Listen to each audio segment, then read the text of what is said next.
Yo, what's going on, guys? Give me like 30 seconds. I'm going to wait for everyone to come in.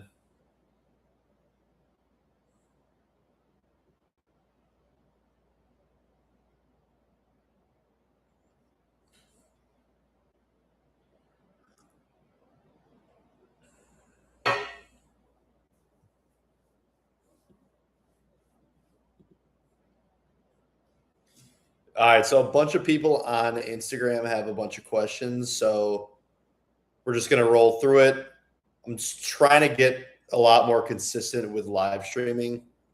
Hopefully, when I come back to the States, I'm going to be able to have a lot more time, especially when I have guests and things like that hopping on. So, question number one is, so what skills did you have to learn to get to this point? So my whole background was I first started a marketing agency. Obviously every single person and their brother was either trying to do drop shipping or SMMA, where you're charging like $1,000 and selling retainers and bullshit like that. So I started a marketing agency. Now, I was doing a shit ton of outreach, and I had a bunch of VAs on LinkedIn, and we're doing a bunch of outreach. We got, I'd say probably 4 to 6 appointments a day. And, me being just, an 18-year-old kid, I had no clue what the fuck I was doing. So me thinking that I had a bunch of sales calls, I thought they all were just going to magically close. But obviously, that was dumb of me, but I hopped on these calls and I just realized that the biggest thing that I need to focus on was sales, because if I can't close deals, you don't have a business. So yeah, I went a couple of weeks, probably had 30 plus appointments and didn't close a single one. So from there, I started getting into sales. I worked for my friend's dad's company. And then I eventually got into solar sales, where I ran up a whole team.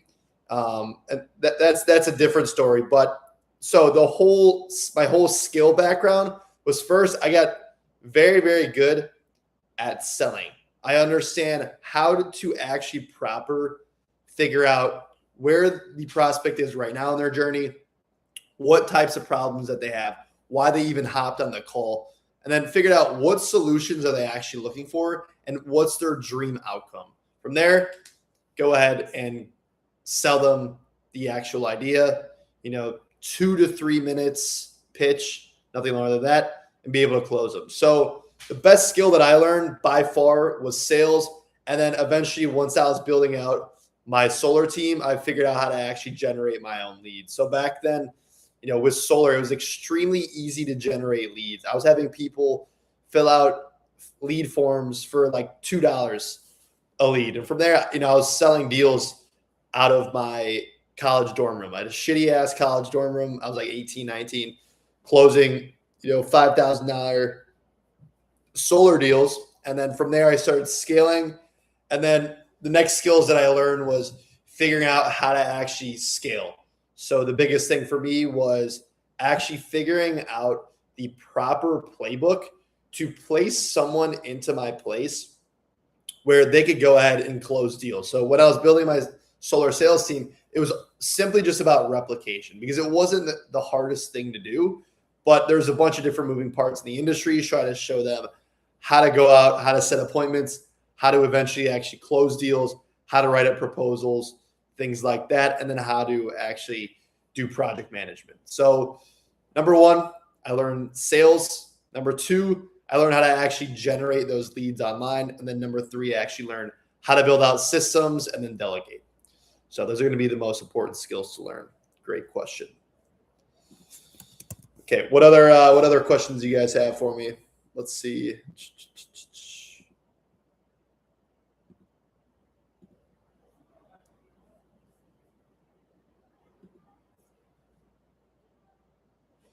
All right. How do you write proper ad copy? Now, the biggest thing with ad copy and just writing copy in general is it's simply just the psychology behind it.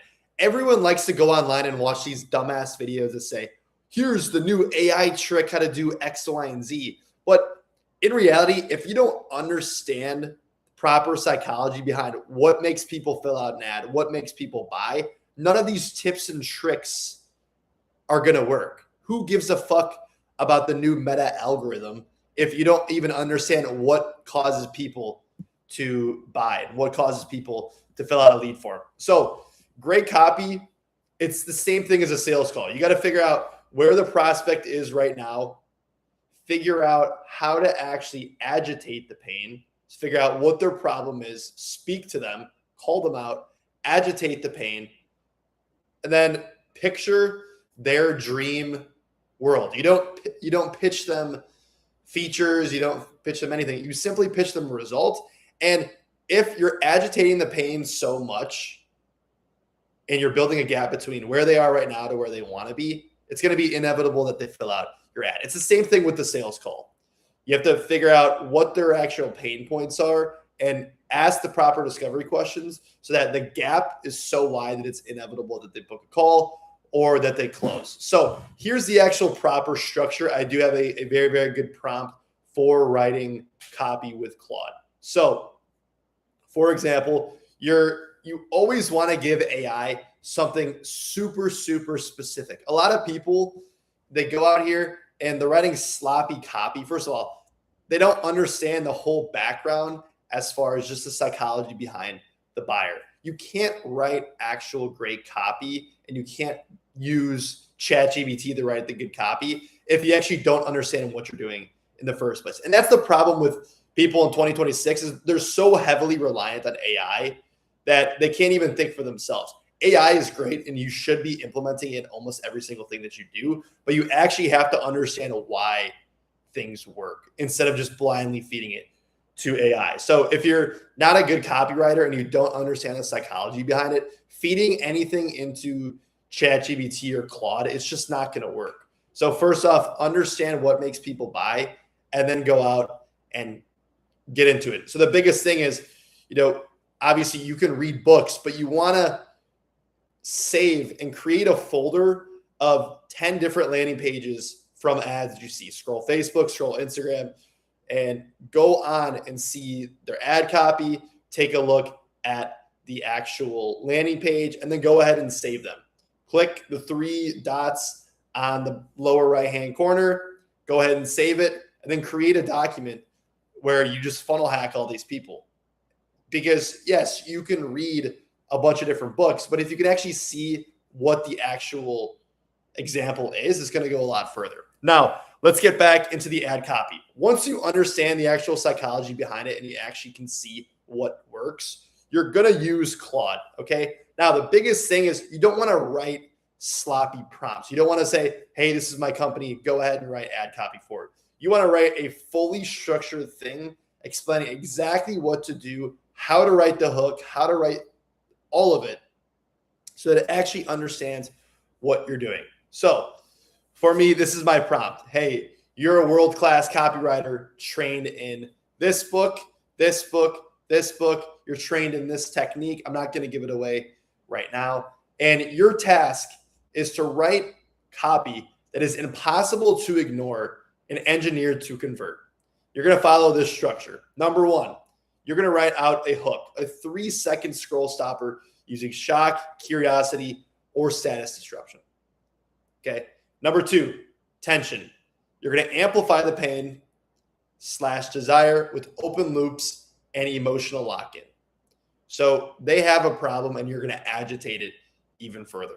Okay. Number 3, you're going to write out the hypnotic language. You're going to use embedded commands, presuppositions, and future pacing. Because at the end of the day, like I said, sales and marketing is all the same. You want to future pace them and show them what the result is actually going to look like, because nobody gives a fuck about the features. You want to show them what the end result looks like, because that's all they're buying. Okay. Now, step number 4 is going to be frame control. You want to reframe the reality so the offer is the inevitable solution.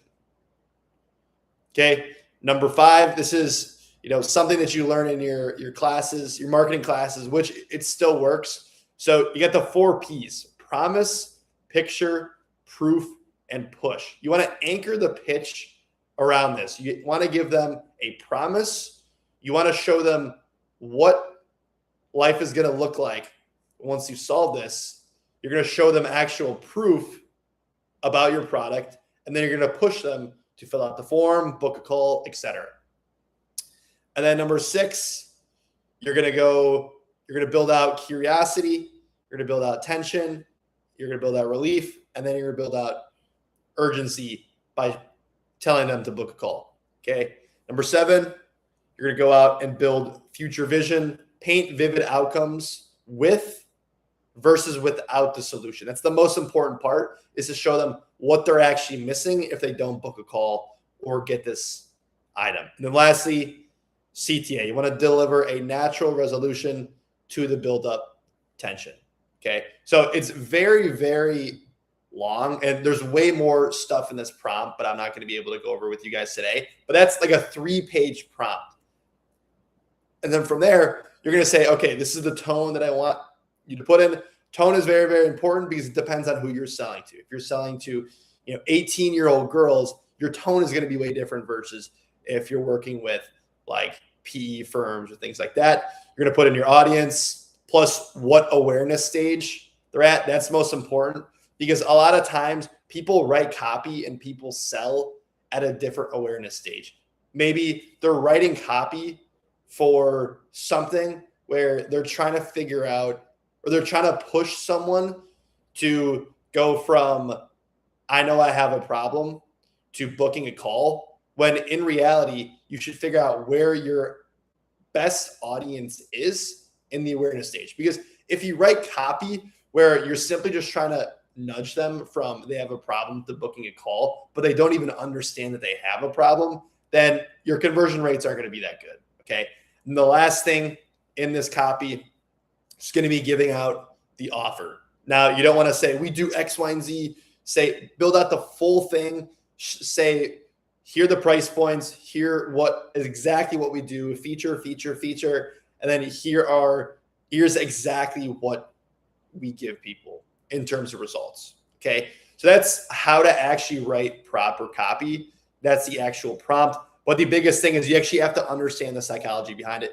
Too many buffoons go out and want to use AI, but they don't even understand it. It's just not going to work. It's like, plagiarizing or copying off, someone who's sitting next to you when you're in high school, but you don't even understand what the fuck you're doing. It's like, you're going to be screwed, because if your teacher catches you cheating, they're going to ask you how you got this answer. And so you got to understand at least at base level how it works. Okay.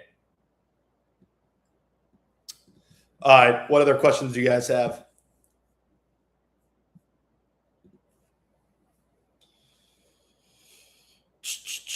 Let's see. Okay. How are you able to manage and scale so many sales teams?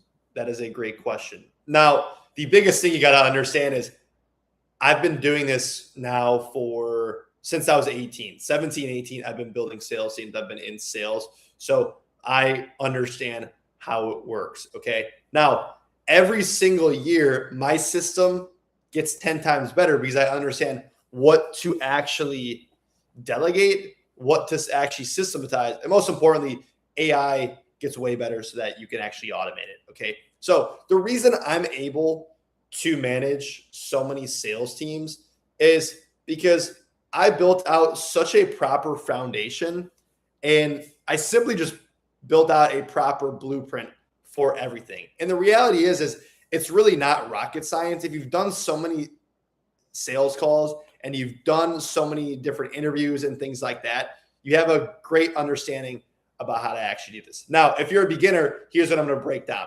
You got to get extremely granular and over explain how to do everything. And you want to build out one process to where you can simply just click and duplicate. So there shouldn't be a different process for every single team that you have. If you have multiple businesses and you're a business owner, the overall structure of building out a sales team always has to be the same. And then you can automate it with AI, where you put in the specific features about your industry, your niche, to where you can actually duplicate it. But actually building out the processes to where everything is so granular and everything is just so obvious that people know what to do with, it's going to be a lot easier. So I show people, okay, here's what you're selling. Here are the price points. Here is the actual audience that you're selling to. Here's the end result that we're giving them. And then I show them, here's how to set an appointment. Here is how to actually confirm an appointment. Here is how to actually do proper discovery. Here is how to properly pitch people. Here is how to properly handle objections. Here is how to properly close people. And the more granular you get, the better. Because if you build out a sloppy system as a sales manager or as a business owner, people are going to have more and more questions. So the more specific that you get, the less questions you have, meaning the more leverage you're going to be able to have. So build out a proper system, spend a whole week building that out. But the reality is I'm able to manage so many different sales teams because I have one playbook, and then I'm able to duplicate it across various industries. Sales, in reality, it's all the same. You're simply figuring out where the prospect is right now, agitate their pain, and sell them the solution. So regardless, if you're selling B2C, B2B, I don't care what you're selling. It's all relatively the same. And the processes are all relatively the same. So that's essentially how I'm able to scale so many different sales teams at once. Good question.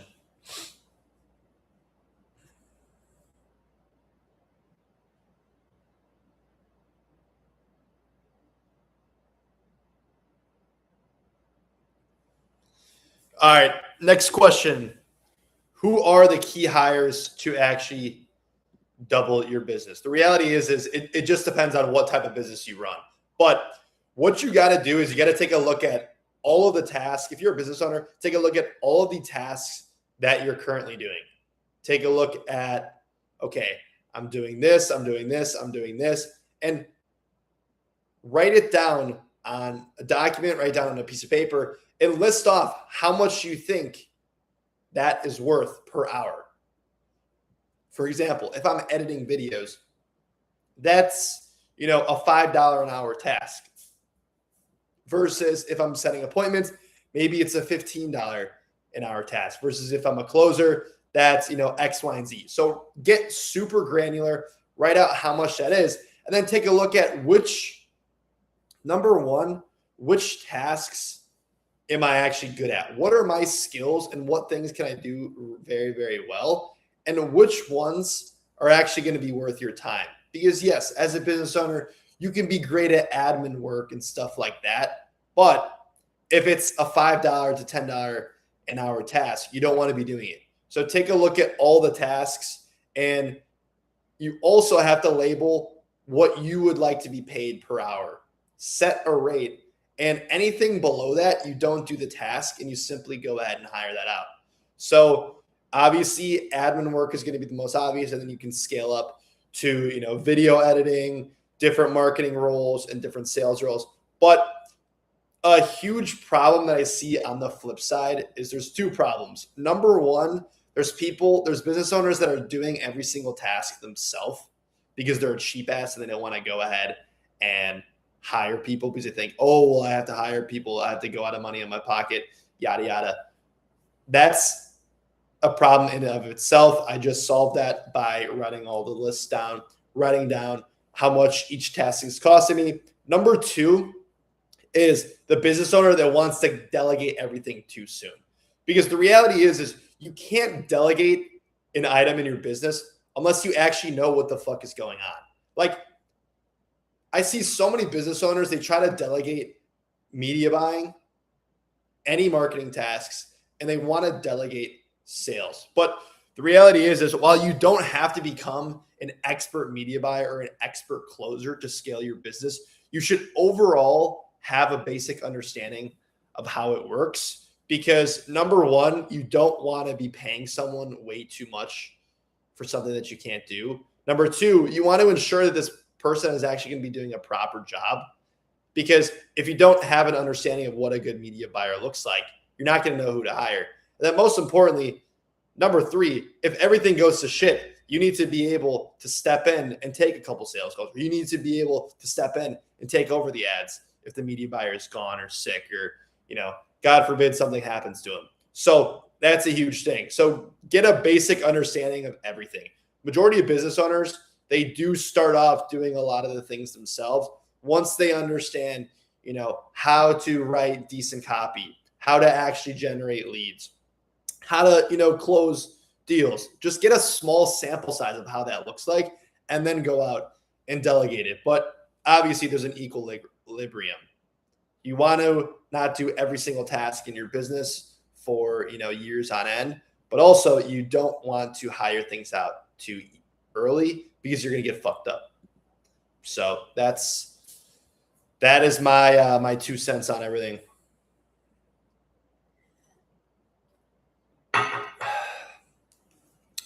What other questions do you guys have? Let's see.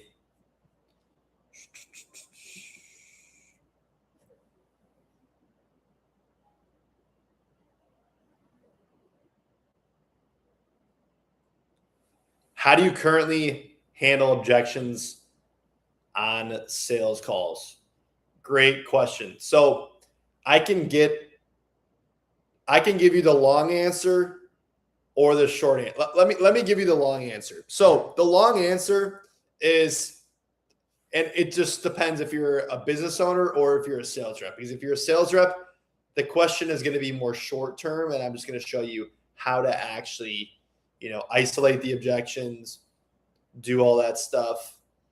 Versus if you're a business owner, I'll show you kind of how to minimize objections in your systems and in your marketing. So let me give you the long answer and we'll break it down. So if you're a business owner and your sales team is getting a shit ton of objections, honestly, it's going to be a couple different things. But as a business owner, you always want to do the heavy lifting in your marketing and in your systems.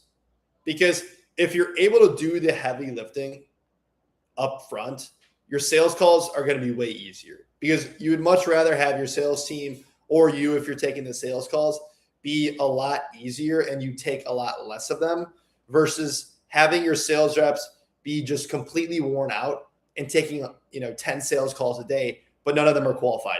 So the reality is you got to start at your foundation, building out your marketing. So there's a couple different things.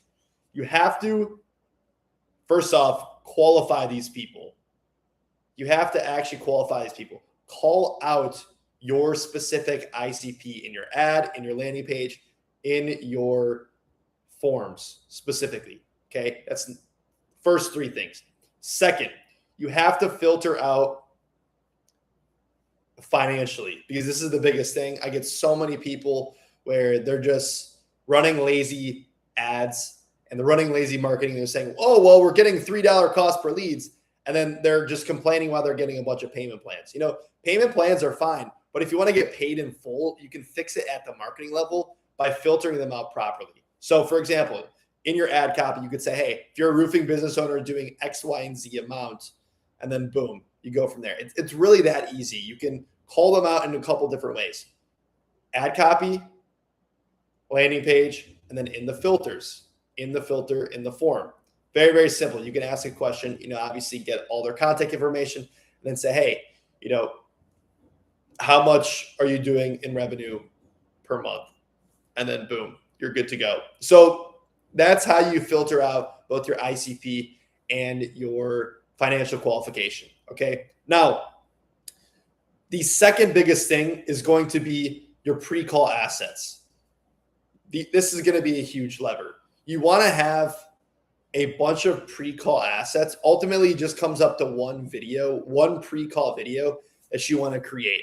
In this pre-call video, you're going to be able to handle about 90% of objections if you do this properly, and if you actually enforce the prospects to watch this video before the call.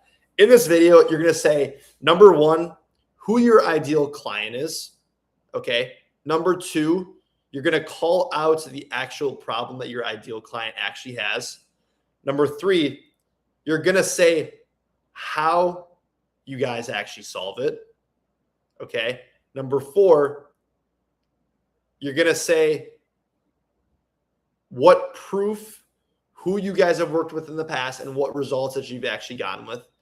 And then lastly, you're going to say, break down the price range. Now, you don't have to specifically say, hey, this is 7,500. You can say, hey, just depending on what you're looking for specifically, on our call, we're going to take a look at your bottlenecks, see how we can fix this. But just so you know, investments range anything from $5,000 to $10,000 in generals. And then the biggest thing, and I actually missed this, in your pre-call video, you should call out the people that you don't want as customers. You can say, we don't work with this type of customer. We don't work with people doing below this amount. So get very, very granular and just make it extremely obvious. And then the most important thing is you obviously want to enforce that they watch the video. Sales reps should never pitch any person unless they watch the pre-call video. And in reality, if you're able to do that, you're going to prevent about 90% of your objections. If you call out your ICP and financial qualification in the landing page, in the ad copy, and in the form, and then you build out a proper pre-call video and that they watch it, the people that show up after watching it, unless they're completely retarded, if they know exactly what you guys do, what you guys solve, what your proof is, and how much it costs, they most likely have all those things, okay? So if you're still getting, I'm going to break down as a sales rep, if you're still getting these objections as a sales rep, it's very, very simple, okay? So objection handling is great, but you got to have proper discovery, as everyone knows. The best closers never get objections because they built out the best discovery system on planet Earth. So in reality, you have to have and you have to generate enough pain from the prospect so that you can eliminate all the objections. Okay, that's number one. Number two, you have to actually be smart in listening to what the prospects are actually saying. Because if you can listen to what the prospects are saying and you can get a sense of like what they're actually thinking in your mind, and you should get that if you're actually properly listening, then you should be able to pre-handle objections before you actually pitch. Because if you're able to pre-handle objections in the discovery and before the pitch, then you can tailor a pitch that's 2 to 3 minutes, handling all their objections, showing, okay, hey, I know you're worried about this, this, and this. Here's exactly how we solve them, yada, yada. We can do X, Y, and Z, and then boom. Now, after your pitch, you want to do a temperature check. A big reason why a lot of sales reps get a bunch of objections is because they're racing to the close. They simply just want to get to the close, and then they have to worry about all the objections. You want to slow down, do the pitch, and then do a temperature check. Hey, scale of 1 to 10. 1 being you absolutely hate me, haha, or 10 being, this is something that you wish you started 10 months ago. Where do you feel like you fall? If they say anything other than a 10, this is how you handle the objection. They say the objection, you say, okay, hey, I understand it. Isolate it. Besides you wanting X, Y, and Z, is there any other reason why you wouldn't be a 10? If they say no, okay, cool. Then, if let's say they want, oh, I want a done for you option. Okay, cool. We have a done for you option. So let's say we were able to give you a done for you option. Where would you be? 1 out of 10. If they say 10, okay, cool. Boom, go for the close. If they say anything other than a 10, always isolate the objection, figure out if there's anything else, then go handle the objection, and then boom. So very, very simple. Anytime you get an objection, isolate it, figure out if there's anything else, and then go from there. Now, after you drop the price and they still have objections, it's the same thing. You isolate it and say, okay, cool. Well, first off, before you handle any objection, because that's what they assume you're going to do, if you go immediately for the objection handling sequence, for example, if they say, oh, I need to think about it, and you say, well, what do you need to think about it? Boom. They have a knee-jerk reaction of putting their sales guard up, and then they don't want to open up to you. You simply just want to lower their guard. So, okay, hey, I get it, no problem. Well, first off, I guess, do you feel like this can solve X, Y, and Z issue? So you're going to get them to say yes. If they say yes, okay, cool. Well, why? Tell me why. The reason why you ask this is because you want the prospect to actually sell themselves.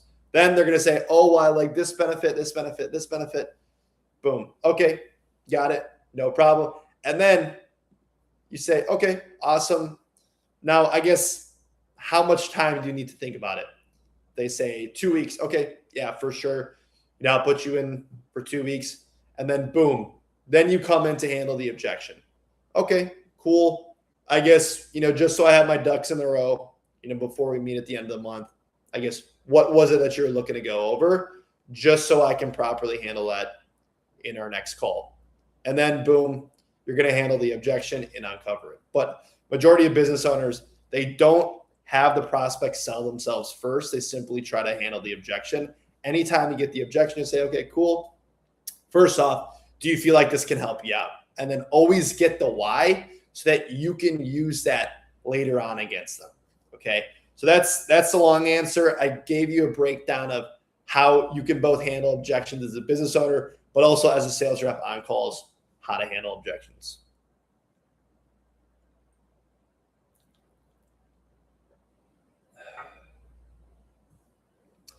All right. What other questions do you guys have? Let's see. All right, here's a good one. I currently run an AI agency and I want to get my first client. Where should I start? Now, I'll just speed run this for you from the start. Number one is you got to have market positioning. Your offer has to be positioned properly because every single person is buying an AI agency course. So everyone out there is going out to these blue collar businesses and selling AI tools. You have to choose a extremely specific niche, choose one service, and actually differentiate yourself amongst the crowd. And the biggest thing is your offer can't be, oh, we do X, Y, and Z, and it's just a feature done. You got to say, hey, here's a proper offer. Let me think of one. Okay, a proper offer is this. I'm going to go ahead, come into your business, your residential roofing business that's doing $1.5 to $3 million annually, that's in the Midwest. So notice how extremely granular and specific I got with the ICP. And I am going to double your close rate by installing my X, Y, and Z system. That is an actual offer because you're calling out a specific ICP. You're not just saying we work with roofing business owners. You're saying $1.5 to $3 million annually in the Midwest. And then you're saying what result you're getting first, because people don't give a fuck if you're selling AI tools. They want the actual result. So that's how you do it. And then instead of you saying, oh, well, I'm going to be getting you the result by doing X, Y, and Z, you just say, yeah, we get the result by doing this method. And then you can give whatever service you have, give it a name so it sounds fancy. Because in reality, branding is everything. But if you say, this would be a bad offer that, I had a lot of people come with me. Oh, we're building out AI systems for blue collar businesses. It's like, no one gives a fuck about AI systems, but a residential roofing business owner doing $1.5 to $3 million a year, he wants to double his close rate. So sell the result first. Now, build out your offer. Then from there, you got to figure out how you're actually going to generate leads. You got to figure out where your ICP hangs out and how to actually gain them. If you have money, go out and do the paid ads method.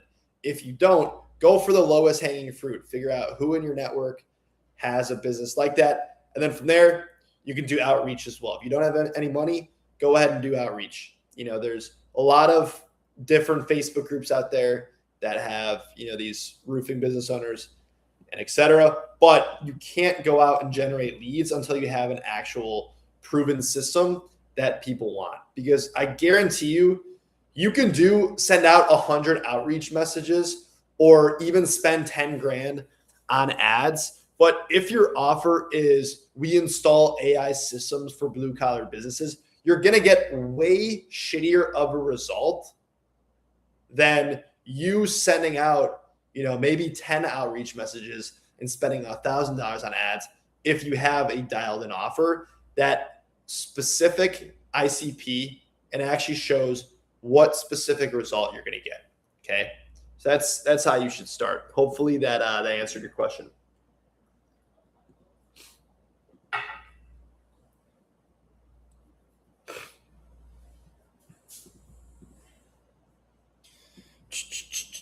All right. My sales teams keep getting broke leads. What changes should I make? Okay. This is going to be the last question just because I got to go to dinner. So your sales team keeps getting broke leads. What changes should I make? So like I was saying before, I'm not sure if you're here. Very, very simple. If you are getting broke leads, first of all, you got to take a look at the numbers and see how many of those leads are broke. And the more that you have, the more changes that you need to make. If you're only getting, 10% broke leads, that's like, okay, I only need to make a few tweaks and actually figure out where that is. But if 95% of your leads are broke, then you need to make huge changes. Okay.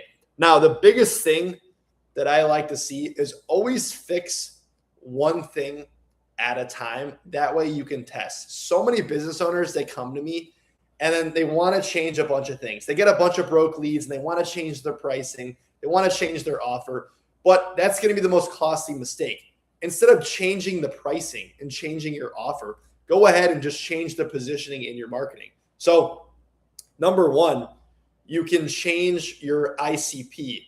So like I said, in this example, let's say you're running ads to roofing business owners.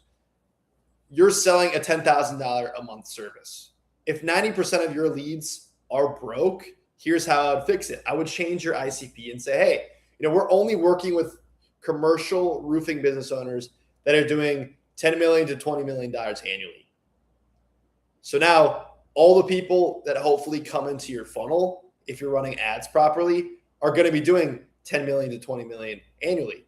So you don't even have to change your pricing because $10,000 a month, if they're not lying about how much they're making, is chump change. Okay.